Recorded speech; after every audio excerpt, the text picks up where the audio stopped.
Hello, আসসালামু আলাইকুম। কি অবস্থা সবার? কেমন আছেন সবাই? আশা করছি আপনারা সবাই ভালো আছেন। আমি ফ্রিল্যান্সার আব্দুল্লাহ মামুন। সো আজকে আমরা চলে আসলাম ডিজিটাল মার্কেটিং নিয়ে কথা বলতে। সো আজকে আমরা ডিজিটাল মার্কেটিং এর বিস্তারিত সবকিছু জানবো এবং ডিজিটাল মার্কেটিং কখন স্টার্ট হয়েছে, কিভাবে ডিজিটাল যুগ শুরু হইলো, যুগে আসার পর আমরা কিভাবে ডিজিটাল মাধ্যমগুলো ব্যবহার করছি, আমাদের ডিজিটাল মার্কেটিং শেখা ঠিক হবে কিনা, এটার ফিউচার কেমন, পাস্ট কেমন ছিল, আজকে ইতিহাস জানবো। এক কথায় অনেক কিছু জানবো যেটা আপনাদের জন্য খুবই ইম্পর্টেন্ট যারা ডিজিটাল মার্কেটিং নিয়ে কাজ করছেন অথবা করার চিন্তা ভাবনা করছেন। সো ভিডিওটা আমি বলবো যে না টেনে শুরু থেকে শেষ পর্যন্ত দেখবেন। ডিজিটাল মার্কেটিং শব্দটি 1990 সালের সময় থেকে আসলে শুরু হয় বা মানুষ জানে ডিজিটাল মার্কেটিং ওয়ার্ডটার সাথে পরিচয় হয়, তখন ওইভাবে এখনো কাজকর্ম শুরু হয় না। আর যখন ওয়ার্ল্ডে প্রথম সার্চ ইঞ্জিন হিসেবে আর্চি চালু হয় 1990 সালের দিকে, তখন তো মোটামুটি ডিজিটাল মার্কেটিং সম্পর্কে মানুষের কানে কানে পৌঁছায় যে ডিজিটাল মার্কেটিং, কিন্তু আসলে এটা কিভাবে কাজ করে তখনও কেউ কিছু জানতো না। কারণ কাজ করার মতো কোনো মাধ্যম এখন স্টার্ট হয় না, মানে ওই সময়টাতে এখনো স্টার্ট হয় না।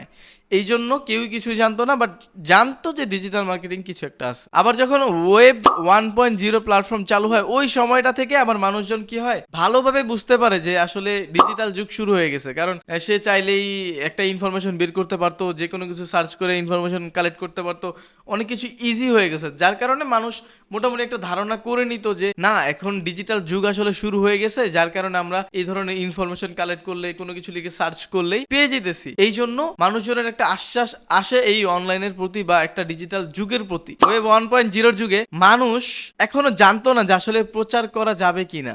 আসলে ওয়েব 1.0 যুগটাতে ওইটাতে এরকম একটা সময় ছিল যে আপনি চাইলে ইনফরমেশন বের করতে পারবেন, কাউকে মেল করতে পারবেন, কাউকে মেসেজ করতে পারবেন, চ্যাটিং করতে পারবেন। বাট বিষয়টা হচ্ছে যে আপনি তখনও মানে মার্কেটিংটা চালু হয় না বা প্রচারণার পারমিশন দেয় নাই, কোনোভাবে চালু হয় না যে প্রচারণা করা যাবে, এই ধরনের কিছু স্টার্ট হয় না ওই সময়টাতে। তখনও ডিজিটাল মার্কেটিং সম্পর্কে পুরো বিশ্বব্যাপী মানে পৃথিবীর কোনো মানুষই জানতো না আসলে ডিজিটাল মার্কেটিংটা কি, যেহেতু মানে এখনো স্টার্ট হয় নাই প্রচারণা অনলাইনে, যার কারণে কেউই জানতো না ডিজিটাল মার্কেটিং কি। কিন্তু আসলে জানতো ডিজিটাল মার্কেটিং কিছু একটা আছে। এটা হচ্ছে 1990 শতকের কথা, মানে 90 সালের কথা আর কি। তখন পর্যন্ত ডিজিটাল কোম্পানিগুলো নিশ্চিত ছিল না যে আসলে মানুষ এত পরিমাণ ব্যবহার করবে এই প্ল্যাটফর্মগুলা, লাইক যে আমরা যেমন এখন ফেসবুক, ইউটিউব এগুলো ব্যবহার করতেছি, তখন পর্যন্ত এই ধরনের কোম্পানিরা চিন্তাই করতে পারে না যে এত মানুষ এই প্ল্যাটফর্মগুলো ব্যবহার করবে। যার কারণে তাদের মনের মধ্যে একটা ডাউট ছিল যে আসলে কি করা যায়, প্ল্যানিং এ ছিল, এরকম একটা সিচুয়েশনে তারা ছিল। 1993 সালে সবার প্রথম ক্লিকেবল ব্যানার চালু হয়েছে, বা একটা মানে সবার প্রথম ব্যানার হচ্ছে ক্লিকেবল ব্যানার 1993 সালে স্টার্ট হয়। এরপরে হটওয়েব তাদের কোম্পানির জন্য অনেকগুলো ক্লিকেবল ব্যানার কিনে নেয়। এইভাবে শুরু হয় ডিজিটাল প্রচারণা। আর এইভাবে ধীরে ধীরে ডিজিটাল যুক্ত মানুষ জানা শুরু করলো, এবং এই যে প্রচারণা স্টার্ট হইলো, এইভাবে যখন হটওয়েব তাদের কোম্পানির জন্য অনেকগুলো ব্যানার কিনে নেয়, তখন প্রচারণা করা শুরু করলো। তখন মানুষ ধীরে ধীরে একটু ধারণা পেলো মার্কেটিং সম্পর্কে, এবং মানুষ এটা নিয়ে ইন্টারেস্টিং ফিল করলো যে আসলে হ্যাঁ, ডিজিটাল মার্কেটিং একটা ক্যারিয়ার হতে পারে। আর ওই সময়টা থেকে একেবারে পারফেক্ট ভাবে বলা যায় যে ডিজিটাল যুগ শুরু হয়ে গেছে। 1994 সালের দিকে অনেক মানুষ বা অনেক কোম্পানি স্টার্ট করেছে তাদের প্রোডাক্ট সেলিং এর জন্য অনলাইনে আসা, মানে 1994 সালের দিকে। এবং তারা আসলো, প্রচারণা করে স্টার্ট করলো, মানে ব্যানার তৈরি করতেছে, পোস্টার তৈরি করতেছে, সোশ্যাল মিডিয়াতে পোস্ট করতেছে। এইভাবে হচ্ছে তারা স্টার্ট করে। তো যখন দেখলো যে অনেক মানুষ এই প্রচারণা চালানোর জন্য আসতেছে, তাদের সেল বাড়ানোর জন্য এই সোশ্যাল প্ল্যাটফর্মগুলো ব্যবহার করতেছে, এবং দিন দিন প্ল্যাটফর্মগুলোর ইউজারের সংখ্যা অনেক বাড়তেছে। 1994 সালের দিকে যখন এই কোম্পানিগুলো আসে, এর সেম সময়টাতে ইয়াহু আবার তাদের নতুন সার্চ ইঞ্জিন নিয়ে আসে মার্কেটে। ইয়াহু সার্চ ইঞ্জিন মার্কেটে নিয়ে আসার পর 1 বছরে 1 মিলিয়নে হিট করে। মানে ওই সময়টার জন্য 1 মিলিয়ন ছিল বিশাল একটা ব্যাপার, মানে এটা একবারে অকল্পনীয়। ইয়াহু যখন 1 মিলিয়ন ইউজারে হিট করে, তখন এইটা দেখে আরো অনেক কোম্পানি শুরু করে ইয়াহুতে আসা, এবং সেখানে তাদের প্রচারণা শুরু করা, নতুন করে অনেকে বিজনেস করে স্টার্ট করে ইয়াহুর মাধ্যমে। আর ইয়াহু যখন আসে, তখন থেকে আসলে মানুষ একটু সেল বাড়ানো স্টার্ট করে। অনেক কোম্পানি যেহেতু আসছে, এখন একটা কম্পিটিশন শুরু হয়ে যায় অনলাইন মার্কেট প্লেসের মধ্যে, যে আমার ওয়েবসাইট উপরে থাকবে, তারপরে এটা এভাবে সিরিয়ালাইজ।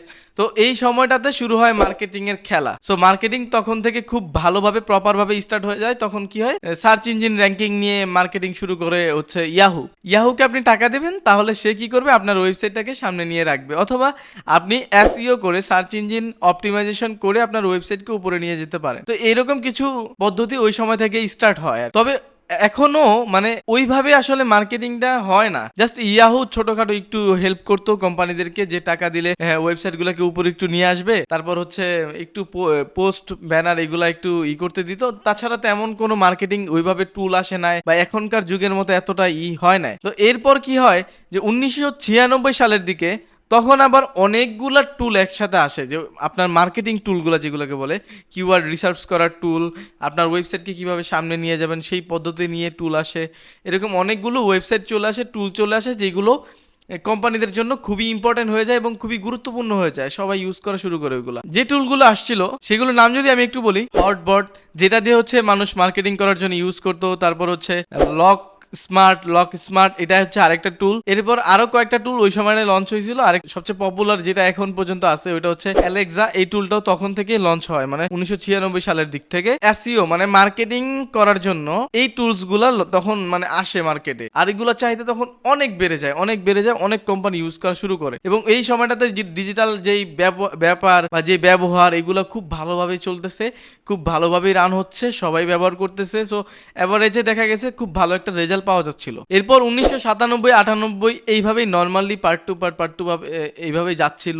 খুব একটা মার্কেটে তেমন ওইরকম বড় আকারে কিছু আসে নাই যেটা আমি বলবো। সো এই 2 বছর মোটামুটি এইভাবে যায়। আবার 1998 শুরুর দিকে গুগল আসে মার্কেটে। গুগল আসার সাথে সাথে মাইক্রোসফট কোম্পানি আবার তাদের এমএসএন সার্চ ইঞ্জিন চালু করে দেয় সেম সময়। এমএসএন হচ্ছে মাইক্রোসফট নেটওয়ার্ক। তো এখন মার্কেটে মোটামুটি খুব পপুলার অনেকগুলো সার্চ ইঞ্জিন চলে আসে, যার কারণে মানুষ মোটামুটি এখন অনলাইনে অনেক ইউজার চলে আসছে এবং ডিজিটাল যুগ পারফেক্ট ভাবে রেডি হয়ে গেছে। মানুষ বিজনেস করতেছিল অনলাইন ব্যবহার করে, অনেক ভালো আর্ন করতেছিল। তো এইভাবে এই যুগটা আমাদের ডিজিটাল হয়ে যায় এবং ধীরে ধীরে আমরা অনেক কিছু জানতে পারি।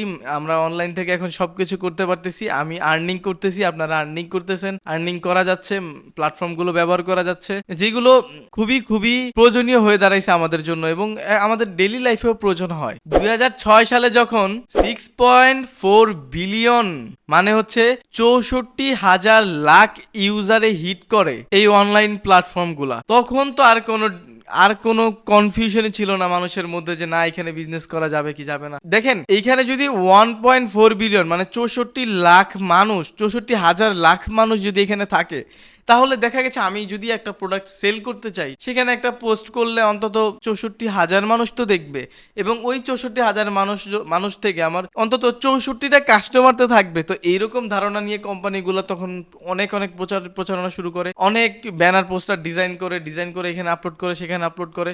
তো এইভাবেই মার্কেটিং বা হচ্ছে ওই যুগটাতে অনেক চাহিদা ছিল বা চাহিদা শুরু হয় আর কি। 2004 সালে যখন যুক্তরাষ্ট্র ডিজিটাল মার্কেটিং খাতের মধ্যে তাদের 2.9 বিলিয়ন যে 19,000 লাখ ইউএস ডলার ইনভেস্ট করে, বাংলাদেশি টাকায় কত টাকা আমি এখন হিসাব করি নাই। তো এত টাকা ইনভেস্ট করার পর তো না বুঝতে পারে যে না এখন একটা যুগ আসলো, এই সময়টাতে আমি আমার কোম্পানির প্রচারণা করতে পারি। এইরকম সিচুয়েশনে সবার প্রথম সোশ্যাল মিডিয়া আসে, মাই স্পেস নামে এই সোশ্যাল মিডিয়াটা সবার প্রথমে আসে এবং এরপর ধীরে ধীরে আরো অনেক সোশ্যাল মিডিয়া আছে। মাই স্পেস কে দেখে কিন্তু ফেসবুক তৈরি হয়, আপনারা জানেন কিনা আমি জানি না। তখন অনেক বড় এবং বড় ছোট যত কোম্পানি আছে অনেকেই বুঝতে পারে যে না আমাদের কোম্পানির ব্র্যান্ডিং করার জন্য সোশ্যাল প্ল্যাটফর্ম গুলাতে আমরা ব্যবহার করতে পারি এবং আমরা এগুলা নিয়ে প্রচারণা করে আমাদের সেলস বৃদ্ধি করতে পারি। এই ধরনের আইডিয়া অনেক কোম্পানির মাথায় চলে আসে এবং অনেকে স্টার্ট করে দেয় ওই সময়টাতে। তবে ওই সময়টাতে একটা ঝামেলা ছিল কি, কোম্পানিগুলো প্রচারের জন্য নতুন একটা পদ্ধতির প্রয়োজন ছিল যেটা তখনও নাই। মানে এখন যেই পদ্ধতিটা আছে, আমরা চাইলে যে কোনো ভিডিওর মধ্যে অ্যাড পাবলিশ করতে পারি, গুগল অ্যাড দেখি এখানে ওইখানে সব দিকে অ্যাড। তখন আবার এত প্ল্যাটফর্ম ছিল না, এত হচ্ছে মার্কেটিং এর পলিসি ছিল না। তখন ছোট কিছু মাধ্যম ছিল, যেমন আপনার ওয়েবসাইটকে একটু টপে নিয়ে যাওয়া, টাকার বিনিময়ে একটু উপরে রাখবে কিছুদিন, এইরকম কিছু ছোট রুলস ছিল বা মার্কেটিং এর এই কয়েকটা পলিসি ছিল।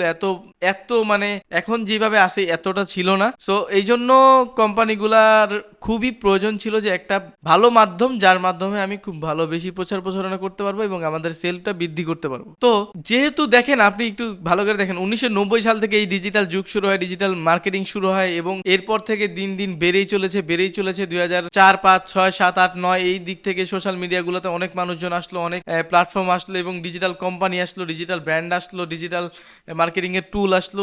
এই টুলগুলো তো কেউ না কেউ তৈরি করছে, এইরকম এইগুলো দিয়ে যখন মার্কেটিং স্টার্ট হয় তো দিন দিন এগুলোর চাহিদা কিন্তু বাড়তেছে। এখন আজকে আমরা মার্কেটিংয়ের যেই পর্যায়ে দেখতেছি ফিউচারে এর চাইতে আরও ভালো পর্যায়ে যাবে এবং আরও সুন্দরভাবে মার্কেটিং করা যাবে। এই তো যারা চিন্তা করতেন যে ভাই আমি মার্কেটিং শিখবো বা মার্কেটিং করতে চাই, আমি এটা কি 5-10 বছর পরে কাজ চলে যাবে কিনা বা এআই খায়া ফেলবে কিনা, এই ধরনের চিন্তা ভাবনা অনেকের মাথায় ছিল যে আসলে মার্কেটিং এর কাজ এআই কিছুটা হয়তো বা নিতে পারবে কিন্তু ম্যাক্সিমাম কাজই নিতে পারবে না, এআই এর পক্ষে সম্ভব হবে না।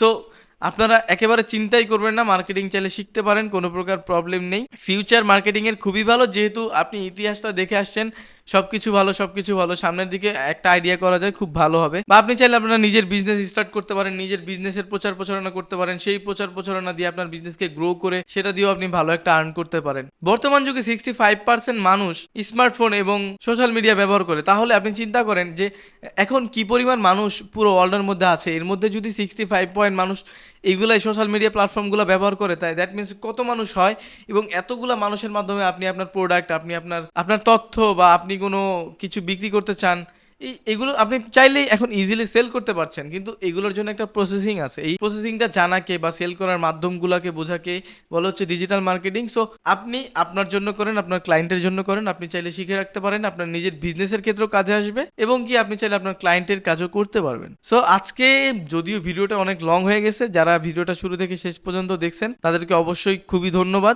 আর চ্যানেলটা অবশ্যই সাবস্ক্রাইব করে দিবেন। আর যাদের এই মার্কেটিং নিয়ে কোনো কোশ্চেন আছে তারা অবশ্যই আমাকে কমেন্ট বক্সে কমেন্ট করে জানাই দিবেন। সো আজকের ভিডিওটা খুব বেশি লং করছি না, এই পর্যন্তই। সো টাটা, বাই বাই, আসসালামু আলাইকুম।